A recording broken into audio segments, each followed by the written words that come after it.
మరి వాళ్ళ స్థానిక సంస్థల ఎన్నికలు పెడుతుంది ప్రభుత్వం అంటే ప్రధానమైనటువంటి డిమాండ్గా ఉన్నటువంటి బీసీలకు సంబంధించిన అంశం ఏదైతే ఉందో దాన్ని స్పష్టత ఇవ్వకుండా కాంగ్రెస్ ప్రభుత్వం ముందుకెళ్ళడానికి వీల్లేదని చెప్పి ఇప్పటివరకు బీసీ సంఘాలకు సంబంధించినటువంటి ప్రతినిధులందరం కూడా కూర్చొని చర్చించడం జరిగింది. మరి కాంగ్రెస్ పార్టీ కామారెడ్డిలో డిక్లరేషన్ ఇచ్చింది. ఏమని? బీసీలకు సంబంధించినటువంటి అనేక అంశాలతో పాటు స్థానిక సంస్థల్లో 42% బీసీలకు రిజర్వేషన్ ఇస్తామని చెప్పడం జరిగింది. మరి 42% అనేటటువంటిది ఏ ప్రాతిపదికన కాంగ్రెస్ పార్టీ అనుకున్నదన్న విషయం ఇప్పటివరకు స్పష్టత లేదు. మరి బీసీల జనాభా 42% అని లెక్క కట్టే కన్నా ముందే వాళ్ళకి ఎట్లా తెలిసిందన్నటువంటి విషయంలో స్పష్టత లేదు. ఆనాడు ఎన్నికలకు వెళ్ళేటటువంటి హడావుల్లో చాలా వాగ్దానాలు చేసినారు వాళ్ళు. అందులో ఇది కూడా ఒకటి వాళ్ళు చేయడం జరిగింది. ఇవాళ మరి 42% అంటే ప్రతి ఒక్కరం కూడా ఆలోచిస్తూ ఉంటే బీసీ జనాభా సగానికన్నా ఎక్కువ ఉందని రమారమే మనం చెప్తూ ఉంటాం. అంటే అది 50% కావచ్చు, 60% కావచ్చు, ఇంకా ఎక్కువ ఉండొచ్చు. ఎంత ఉన్నదన్నది ఎవరికి తెలియనటువంటి విషయం. కానీ 42% అని కాంగ్రెస్ పార్టీ ఎట్లా చెప్పింది అన్నది ఇప్పటివరకు ఎవరికి అంతుపట్టని విషయం.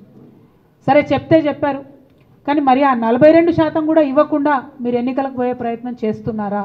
ఈ ప్రశ్న ఇవాళ అందరి మెదడులో కూడా ఉన్నటువంటి పరిస్థితి. మేము తెలంగాణ జాగృతి నుండి గత సంవత్సర కాలంగా బీసీలకు సంబంధించినటువంటి అనేక అంశాలను ముందుకు తీసుకొని వెళ్తూ ఉన్నాం. అసెంబ్లీలో పూలే విగ్రహాన్ని పెట్టాలనేటటువంటి డిమాండ్ని మేము తీసుకున్నాం. అదేవిధంగా 20,000 కోట్లు బీసీలకు బడ్జెట్ ఇస్తామని చెప్పారు. మరి 3 సార్లు అసెంబ్లీ జరిగింది, బీసీలకు మాత్రం 20,000 కోట్లు పెట్టలేదు.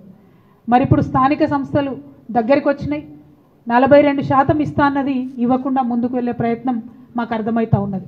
కాబట్టి ఇవాళ ప్రశ్నిస్తూ ఉన్నాం, మీరు ఎట్టి పరిస్థితుల్లో కూడా మీరు చెప్పినట్టుగా 42% ఇవ్వకుండా ముందుకు వెళ్ళే ప్రసక్తే లేదు. మిమ్మల్ని మేము వెళ్ళనీయం.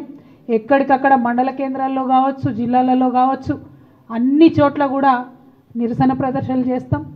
మీరు 42% కాకుండా బీసీల వాటా మాట్లాడకుండా ఎన్నికలకు వెళ్తే మాత్రం కార్యాచరణ చాలా స్పష్టంగా, చాలా షార్ప్గా, పెద్ద ఎత్తున రియాక్షన్ ఉంటుందని చెప్పి ఈ సందర్భంగా ప్రభుత్వాన్ని మేము తెలియజేస్తూ ఉన్నాం. మరి ఇవాళ ఇక్కడ కలిసినటువంటి బీసీ ఎంబీసీ సంఘాలు అందరం కూడా కలిసి మాట్లాడుకున్నది ఏంటంటే, ఇవాళ ప్రభుత్వానికి మనం ఒక హెచ్చరిక జారీ చేద్దాం. మీరు చేసేటటువంటి ప్రయత్నం బీసీ డెడికేటెడ్ కమిషన్ నివేదిక ఇచ్చిన తర్వాత మాత్రమే, బీసీ జనాభా ఎంతుందో తెలంగాణ ప్రజలకు చెప్పినాక మాత్రమే, దాని మీద మీరు ఎట్లా ముందుకు పోతారనే స్పష్టత ఇచ్చిన తర్వాత మాత్రమే మీరు ఎన్నికల గురించి ఆలోచన చేయాలి. అంతవరకు స్థానిక సంస్థల ఎన్నికల గురించి ప్రభుత్వం ఆలోచన చేయకూడదు.